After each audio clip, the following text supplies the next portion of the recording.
Hi, it's Robbie from Southern California, and today I got a new toy. No, not her. She's just following me around. This is what I got. I had a drill that I got that was really cheap, and I love it. This is one that you charge up. Works perfect, but this is what I got. This is an auger. Now, this is a small one, and I did an unboxing. You can take a look and see it. That is the size and everything what you see. It came with some things I'll probably never use for planting plants, but I bought this because this, well, I thought it was going to save me time, but I never knew how much time it was going to save.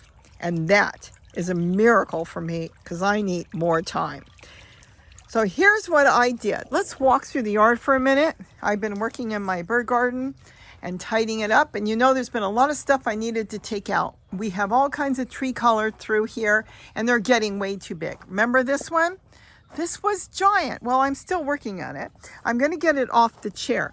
See all these beautiful side shoots on the tree collard? Each one of these can be a plant. Now, normally, for me to plant about 10 of them out would take me, let's see, cutting it down is quick. Cutting each piece, and I do them really different. I cut them way big and drop them in about that much into the ground. And that means straight into the ground. It would take me about an hour, hour and a half, you know, going slowly and deciding where to put it. Let me show you what I did. I went down here with my auger. It was unbelievable, thinking I was going to spend all afternoon here because I want to line tree colored, purple and green, all along the back. And this has been unreal.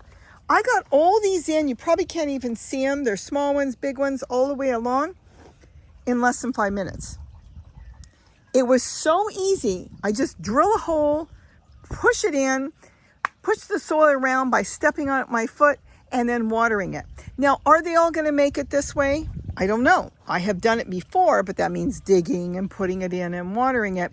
Yeah, I get about more than 50% of them this way do it. The right way to propagate tree collard would be to actually put it in a pot and water it and take care of it. But you saw, I've got literally hundreds of side shoots that I could trim from and use. So the easiest thing for me is to decide where I want it, put a whole bunch in, like I did those over here, this purple one, and then whatever makes it. If too many make it, I can pull them out. You probably saw me do this one in the bucket a couple weeks ago. I had 3 of them. 2 of them made it. You can see they're nice and they're growing. They're starting to shoot out new leaves. This one didn't make it, so I pulled it out. That's tomatoes. So it works a lot. I've done it in there. I've done it all over. Can you imagine with that tool, in 5 minutes, less than 5 minutes, I had a whole bunch of them. There's probably, maybe 10, 15 of them I stuck in the ground, purple and green. Now, as they grow, whatever ones make it, if there's too many too close together, I can just pull them out. I can transplant them. I don't need to really transplant. I've got purple tree collard and regular tree collard growing everywhere. But it is just so easy. The other thing I'm going to do with the auger is as I go around in these containers, I won't be able to show you today because I haven't done anything, is I can go through and just simply drill holes. If you've got a container that's not flowing good, it gets caked up, and you don't have the time to take it apart and then redo the whole thing, you can drill a bunch of holes with an auger. It'd take you less than 2 minutes, and then start to top dress it new. Water it first. Oh, well, that's another thing we'll talk about. But you would water it, top dress it, and everything. If you've got some containers or totes that, let's say, are starting to dry up, you know, sometimes you go to water them and the water goes to the side and it's not going down and penetrating all the soil's not absorbing everything. Well, then at that point, you could go through and drill with the auger a whole bunch of holes and just start watering. Think about it. The water's got to go down the hole, and then, well, you're saying it's not draining that good, or I should say it's not dispersing the water right. It's going to go sideways.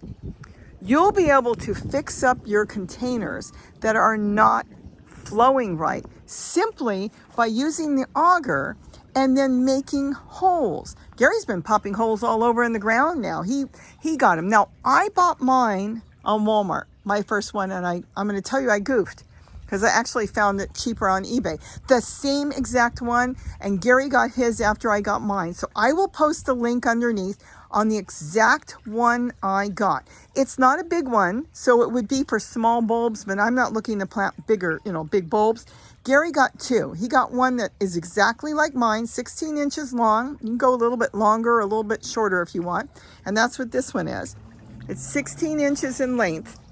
And then it's smaller this way, where he also got one that is 3 inches, and then width-wise. So you could do potatoes, but potatoes I wouldn't ever use an auger for, because you want to kind of take your hand and move the soil over and drop your potato in and know how you're laying it in and then cover it. So I wouldn't use an auger for potatoes.